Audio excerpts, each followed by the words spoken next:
घर के सामान से लेकर रिश्तों को सहेजती हुई वो एक नारी ही है जिसने हर कदम बढ़ाया है। नारी ना जाने कितने रिश्तों में बनी हुई, कभी वो पत्नी बनी तो कभी बहन बनी और हर रिश्ते में वो साकार रही। नमस्कार, मैं अर्चना और आप देख रहे हैं हंगामा टाइम्स। हंगामा टाइम जिस तरह से हर फेस्टिवल को कुछ खास करता है, तो हाल ही में आने वाला हमारा अंतर्राष्ट्रीय महिला दिवस आने वाला है और उसी के कुछ दिनों बाद हमारा रंगों भरा त्यौहार होली आने वाला है।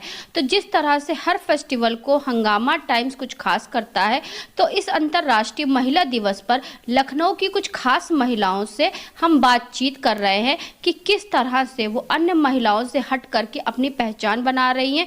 जहां महिला एक बेटी है, बहन है, माँ है, पत्नी भी है, लेकिन एक महिला की खुद के प्रति क्या जिम्मेदारी है, ये सारी जिम्मेदारियां निभाते हुए वो अपनी जिम्मेदारी भूल जाती है कि समाज में किस तरह से उसे अपना अस्तित्व बनाना है और अपना वर्चस्व को कायम रखना है। तो ऐसी कुछ महिलाओं से हम बातचीत कर रहे हैं। तो इसी खास कड़ी में आज हमारे साथ में है वरिष्ठ समाज सेविका और साथ में कवित्री संध्या श्रीवास्तव जी हैं, जिनकी कविताओं से महिलाओं में एक अलग सी ऊर्जा भरती है और उनकी समाज सेवा से महिलाओं को कहीं ना कहीं सहायता भी मिलती है। तो संध्या जी, बहुत बहुत मुबारक हो आपको अंतर्राष्ट्रीय महिला दिवस और होली फेस्टिवल। तो इस अंतर्राष्ट्रीय महिला दिवस पे क्या विशेष तैयारी है आपकी? बहुत बहुत धन्यवाद अर्चना आपका। और इस अंतर्राष्ट्रीय महिला दिवस पे सबसे पहले तो मैं सभी महिलाओं को हार्दिक शुभकामनाएं देना चाहती हूँ कि आज महिलाएं हर क्षेत्र में आगे बढ़ रही हैं, चाहे वो कोई भी फील्ड हो। जैसे आप ही हैं मीडिया, जो कि मीडिया पहले पुरुषों का एक छत्र राज माना जाता था और वहाँ पे महिलाएं जल्दी नहीं जाती थीं। तो आज क्योंकि वहाँ पे टाइम बे टाइम इंसान को जाना पड़ता था कवरेज के लिए, किसी भी एरिया में आपको जाना पड़ता था तो लोग नहीं भेजते थे। तो महिलाएं सबसे पहले ज़्यादातर शिक्षण कार्य करती थीं, क्योंकि महिलाओं का जो मेन कार्य था वो शिक्षण का था और जनरली सब घर ही संभालती थीं। लेकिन आज महिलाएं हर क्षेत्र में आगे बढ़ रही हैं और वो घर की जिम्मेदारियों को संभालते हुए अपनी चीज़ें, अपनी रुचियों को, अपने प्रोफेशन को, जो मुख्य रूप से हम देख रहे हैं महिलाओं को कि वो एक स्वावलंबी बन रही हैं और मुख्य रूप से आर्थिक निर्भर हो रही हैं। क्योंकि कोई भी महिला तभी मजबूत हो सकती है जब वो आर्थिक रूप से मजबूत होगी या उसका परिवार उसके साथ हो। तो आर्थिक रूप से मजबूत महिलाएं किसी भी क्षेत्र में आगे बढ़ सकती हैं और साथ ही वो अपने समाज में योगदान दे सकती हैं और समाज सेवा के जो जितने भी पायदान हैं अपने लेखन के माध्यम से या जो भी वो बच्चों की मदद, महिलाओं की मदद कर सकती हैं, वो आगे बढ़ के उसे करती हैं। तो थोड़ा सा आपके जीवन के बारे में जानना चाहेंगे, जहाँ पे आप एक अच्छी कवित्री भी हैं, समाज के क्षेत्रों में भी आप बहुत कार्य करती हैं। तो अपने जीवन से जुड़ी हुई कुछ ऐसी बातें बताएं जिससे महिलाएं आपसे प्रेरणा लें। देखिए, ऐसा कुछ बहुत खास तो नहीं है, लेकिन हाँ, पहले भी मैं जब कॉलेज टाइम में थी तब भी मैं लिखती थी और शादी के बाद मैंने लिखना चूँकि थोड़ा सा छोड़ दिया था और ये घर गृहस्थी इन सब चीज़ों में मैं लग गई, तो मैंने लिखने में अपना फोकस बंद कर दिया था। फिर एक अचानक से मुझे, चूँकि मेरा जो सब्जेक्ट था वो समाज शास्त्र था, तो मैं मुख्य रूप से समाज के प्रति जो समाज के कार्य होते थे उन पे, और मेरे जितने भी आप लेखन पढ़िएगा मेरे काव्य, तो ज़्यादातर वो सामाजिक और पारिवारिक तौर पर ही होंगी। जो एक स्त्री के मनोभाव होते हैं, उनके दिल में, हृदय में जो चीज़ें चल रही होती हैं, उसको मैंने कोशिश करी है कि मैं अपने शब्दों के माध्यम से आपके सामने ला सकूं। जो भी उसके एक नारी के, जैसे वो पहली बार वो मायके में किस तरह का महसूस करती है, या वो जब ससुराल की दहलीज पे आती है तो उसमें क्या बदलाव आते हैं, इस तरह की चीज़ें मैंने अपनी कविताओं में लिखने की थोड़ी सी कोशिश करी है। और ये लेखन मेरा जो है, वैसे तो मैं नहीं लिखती थी, पर जब मैंने फेसबुक ज्वाइन किया तो एक ग्रुप था जिंदगी लाइव, उसमें छोटे छोटे कोटेशंस होते थे, तो उन कोटेशंस पे मैंने लिखना स्टार्ट किया। तो मुझे लगा कि मैंने 2-4 लाइनें लिखी, फिर मैंने थोड़ा डिबेट पे और इन सब चीज़ों पे ध्यान दिया, तो मुझे लगा कि मैं लिख सकती हूँ। तब मैंने कोशिश करी लिखने की, और फिर एक हिंदी साहित्य पुंज करके एक ग्रुप था, उस ग्रुप पर भी मैंने लिखा, काफ़ी चीज़ें मैंने उसमें भी लिखी। और साथ में जब मैंने उसको लिखना शुरू किया तो मुझे लगा कि हाँ, महिलाओं पर या जो सामाजिक परिस्थितियां हैं उन चीज़ों पर हम अपने विचारों को प्रकट करके एक बदलाव समाज में ला सकते हैं। तो मेरा जो मेन प्रयास रहता है किसी भी लेखनी में, वो ज़्यादातर घर, परिवार, समाज, इनसे रिलेटेड होता है। और जो महिलाओं के अंदर के मनोभाव होते हैं, कई लोगों ने मुझे ये चीज़ कही कि जब मैं आपकी पढ़ती हूँ तो मेरी लैंग्वेज आप देखिएगा, जो भाषा होती है वो साहित्यिक नहीं होती है, हमेशा सामान्य बोलचाल की भाषा होती है, जिसे कि आसानी से कोई भी समझ सकता है और उसे पढ़ के उसको अपने आप। बहुत से लोगों ने मुझसे कहा कि आप लिखती हैं तो मुझे ऐसा लगता है कि ये तो मेरी लिखी हुई है, मेरी मतलब आप बीती है। तो जब हम अपने मनोभावों को उतारने की कोशिश करते हैं तो वो चीज़ें जब आगे बढ़ के आती हैं, और हमारी लेखनी देखिए तभी सार्थक है जब उसे अगला आदमी समझ सके और उसे पढ़े, उसे लगे कि हाँ इसमें कोई चीज़ है खास। अगर हम ऐसा लिख रहे हैं कि अगर अगले इंसान को नहीं भी समझ में आ रहा है, वो नहीं देख पा रहा है, पर अगर वो उसको महसूस नहीं कर रहा है, शब्द जो होते हैं वो हमेशा दिल से जुड़ते हैं। तो जब भी हम कुछ लिखते हैं तो जो हमारे मन के भाव होते हैं, हमारे दिल से निकलते हैं, वो बहुत खास होते हैं। तो मैं यही प्रयास करती हूँ कि मैं अपने दिल से लिखे हुए शब्दों को कोशिश करती हूँ शब्दों को दूसरे के दिल तक कैसे पहुंचाया जाए। और कहीं ना कहीं हमने आपकी बातों से ये समझा कि जब आपने शिक्षा यानी कि पढ़ाई अगर महिलाओं की मजबूत रहेगी तो वो किसी भी क्षेत्र में कुछ भी कर सकती हैं। जैसे आजकल होता नहीं है कि जो है लोग, बहुत से बच्चे ऐसे होते हैं कि जो पढ़ाई पे अपनी दिलचस्पी नहीं करते हैं, तो इस बारे में क्या कहेंगे?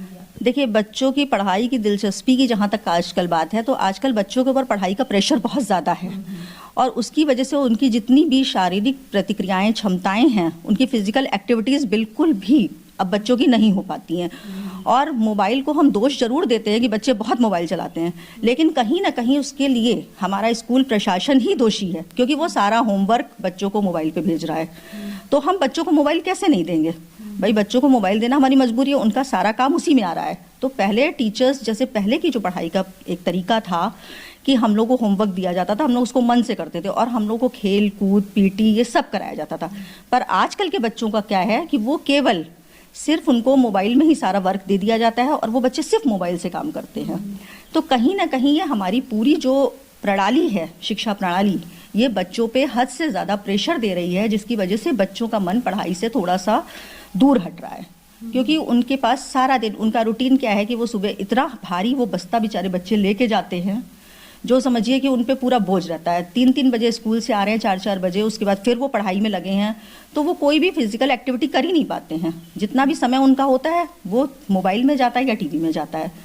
तो कहीं ना कहीं ये बच्चों के लिए दिक्कत इस चीज़ की सबसे ज़्यादा आती है कि बच्चे अपनी पढ़ाई पे बहुत ज़्यादा वो नहीं कर, ध्यान नहीं दे पा रहे हैं, क्योंकि उनके ऊपर प्रेशर बहुत ज़्यादा है आजकल।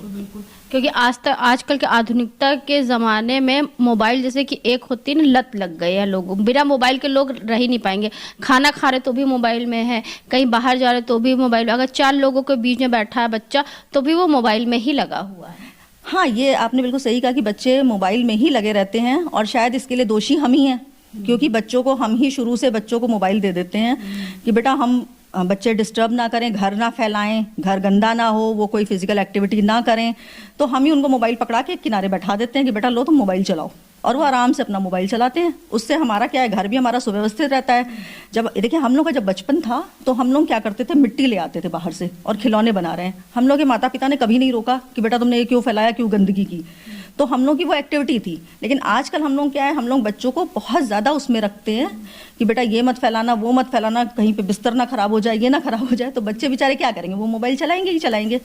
तो इसमें बच्चों का दोष नहीं है, दोष हमारा है, है ना। तो इस अंतर्राष्ट्रीय महिला दिवस और होली पे क्या आपने अपनी कविता तैयार करी है? हाँ, महिला दिवस पे तो कविताएं हमारी 12 मास आती हैं, और उसके लिए हमारा एक कोई खास दिन नहीं बना है जो हम महिलाओं के लिए है, क्योंकि हम महिलाओं के बिना ना तो घर चल सकता है, ना ही समाज चल सकता है। तो महिलाएं एक दिन के लिए बंध के नहीं रह सकती हैं, सृष्टि रुक जाएगी, और महिलाएं एक दिन के लिए बंध के नहीं रह सकती हैं कभी भी। उनके बिना आप एक दिन भी अगर आप कोशिश करिए कि आप महिलाओं के बिना, चाहे वो समाज हो, परिवार हो, घर हो, कहीं भी हो, आप महिलाओं के बिना। लेकिन इस अंतर्राष्ट्रीय महिला दिवस पे मैं एक जो सबसे खास बात कहना चाहूँगी कि उसमें हमें पुरुषों की भूमिका को भी नकारना नहीं चाहिए, क्योंकि अगर कोई भी महिला सक्षम है या आगे बढ़ रही है तो उसमें सबसे बड़ा हाथ घर के पुरुषों का होता है। आप चाहे वो बचपन में आपके पिता हों, भाई हों, पति हो, बेटा हो, जब तक वो आपको सहयोग नहीं करेंगे आप आगे नहीं बढ़ सकती हैं। कोई भी महिला, अगर हम ये समाज में कहते हैं, जो ये आजकल ये चला है कि महिलाओं को पुरुषों की ज़रूरत नहीं है, मैं तो अकेले सब कर सकती हूँ, तो मैं इस चीज़ को बिल्कुल भी नहीं मानती हूँ। कोई भी महिला अकेले कुछ नहीं कर सकती है अगर आपके संग आपके घर में पुरुषों का सहयोग ना हो। तो शिव जी ने तो वैसे भी अपना साक्षात दिखाया था कि अर्धनारेश्वर को लेकर। जी जी बिल्कुल। आधी जरूरत पुरुष की है तो आधी जरूरत स्त्री की भी है। बिल्कुल, मैं यही कहना चाह रही हूँ कि जो ये आजकल महिलाओं का फंडा है कि मैं तो पूरी सक्षम हूँ, मैं सब कर सकती हूँ, मुझे पुरुषों की ज़रूरत नहीं है, तो मैं इस बात के बिल्कुल खिलाफ हूँ। क्योंकि कोई भी स्त्री हो या पुरुष हो, दोनों एक दूसरे के बिना नहीं चल सकते। सृष्टि ही अधूरी है अगर पुरुष के संग महिला नहीं है या महिला के संग पुरुष नहीं है, तो वो घर कभी नहीं चल सकता, चाहे वो घर हो या परिवार हो या कोई भी चीज़ हो। हम लोगों का तो देखिए धर्म में ही है कि हमारे धर्म में कोई भी धार्मिक कार्य हो, धार्मिक अनुष्ठान हो, तो बिना पत्नी के बिना पति के संपूर्ण नहीं होता है। चाहे वो वैवाहिक कार्यक्रम हो, कन्यादान हो या कुछ भी हो, तो हम लोग मिल के ही करते हैं। तो जहाँ पे महिलाओं की भूमिका महत्वपूर्ण है, तो वहीं पे कहीं ना कहीं पुरुषों की भूमिका भी उतनी ही महत्वपूर्ण है, और दोनों के सहयोग से ही हम आगे बढ़ सकते हैं। बिल्कुल। तो कुछ कविता के माध्यम से? हाँ, कविता मैंने नारी पे लिखी थी, अभी लेटेस्ट, अभी तो नहीं लिखा था, थोड़े दिन पहले लिखी थी। घर के सामान से लेकर रिश्तों को सहेजती हुई वो एक नारी ही है, जिसने हर कदम पर आगे बढ़कर अपने साथ को बढ़ाया है। नारी ना जाने कितने रिश्तों में बंधी हुई, कभी वो बेटी कहलाई तो कभी माँ कहलाई, कभी वो पत्नी बनी तो कभी बहन बनी, और हर रिश्ते में वो साकार रही। बस इतना ही कहना चाहूँगी। और होली के लिए क्या कहना चाहेंगे सभी दर्शकों के लिए? होली की सबसे पहले तो आप सभी लोगों को बहुत बहुत शुभकामनाएं। होली चूँकि रंगों का त्यौहार है, और अगर रंग ना हो हमारे जीवन में तो हमारी ज़िंदगी जो है वो बिल्कुल बेरंग हो जाएगी। तो एक त्योहारों के लिए जैसा कहा जाता है कि उड़ने दो रंगों को, क्योंकि ये रंग ही हैं, जो त्यौहार ही हैं जो हमारे नीरस जीवन को रंग बनाते हैं, रंग से सरोकार करते हैं। तो होली के लिए मैं यही कहना चाहूँगी कि आप अपने त्योहारों को पूरी तौर से अच्छे से मनाएं, पूरे परंपरागत तरीके से मनाएं, और घर में जो भी शगुन की चीज़ें होती हैं वो बच्चों को, अपने आज की पीढ़ी को, चूँकि उनके पास समय के थोड़े अभाव है और वो चीज़ों को नहीं देख पाते हैं, तो हम अपने बच्चों को पुराने रीति रिवाज बताएं और पुराने तरीके से, परंपरागत तरीके से अपने त्यौहार को मनाएं। आज भी बहुत से लोग गुजिया वगैरह बाहर से ले लेते हैं, लेकिन शगुन की जो एक तरीके होते हैं वो मुझे लगता है कि घर में सबको करने चाहिए। अगर हम नहीं करेंगे तो हम अपनी आने वाली पीढ़ी को कैसे बताएंगे, है ना। कोई भी त्यौहार हो, कोई भी परंपरा हो, रीति रिवाज हो, हम तभी आगे बढ़ सकते हैं जब हम अपने बच्चों को वो बताएंगे। अगर हमारे बच्चे देखेंगे नहीं तो वो सीखेंगे कैसे, है ना। बच्चों को पहले तो हम जब खुद करेंगे तभी तो हमारे बच्चे देखेंगे और आगे बढ़ के सीखेंगे। और सबसे बड़ी बात ये होती है होली फेस्टिवल क्यों मनाया जाता है, इसकी भी जानकारी बच्चों को जरूर देना चाहिए, क्योंकि ये वही दिन था जो कि आपका असत्य पे सत्य की जीत का था। तो असत्य जितना भी पावरफुल क्यों ना, सत्य के आगे उसकी कोई भी शक्ति नहीं होती है। तो भगवान ने यही दिखाया था कि आप चाहे जितने भी पाप कर लें, पाप का घड़ा जरूर भरता है और उस तरह सत्य की विजय भी होती है, क्योंकि इसी को लेकर के होलिका दहन भी होता है। एक दिन पहले होलिका दहन होता है, उसके बाद अगले दिन रंगों की होली मनाई जाती है।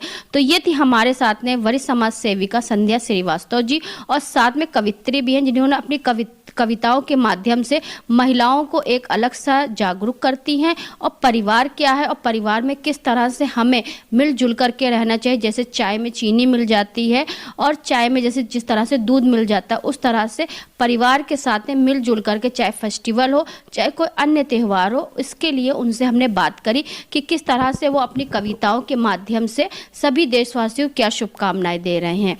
तो ऐसे हम आपको लखनऊ की खास शख्सियतों से खास बातचीत कर रहे हैं इस अंतर्राष्ट्रीय महिला दिवस पे, और साथ में होली फेस्टिवल जो हमारा आने वाला है। तो ऐसे हम आपको दिखाते रहेंगे कि उत्तर प्रदेश की राजधानी लखनऊ में अन्य खास शख्सियतों से हम किस तरह से खास बातचीत कर रहे हैं। तो इसी के साथ मैं अर्चना आपसे इजाजत लेना चाहूंगी। धन्यवाद, बने रहिएगा हंगामा टाइम न्यूज चैनल साथ में। आप सभी को हैप्पी होली। हंगामा टाइम्स की तमाम खबरों को देखने के लिए हंगामा टाइम्स को सब्सक्राइब कर लीजिए और बेल आइकन दबा लीजिए। अगर आपको ये वीडियो अच्छा लगा हो तो लाइक बटन प्रेस कर अपनी प्रतिक्रिया हमारे कमेंट बॉक्स में देना मत भूलें।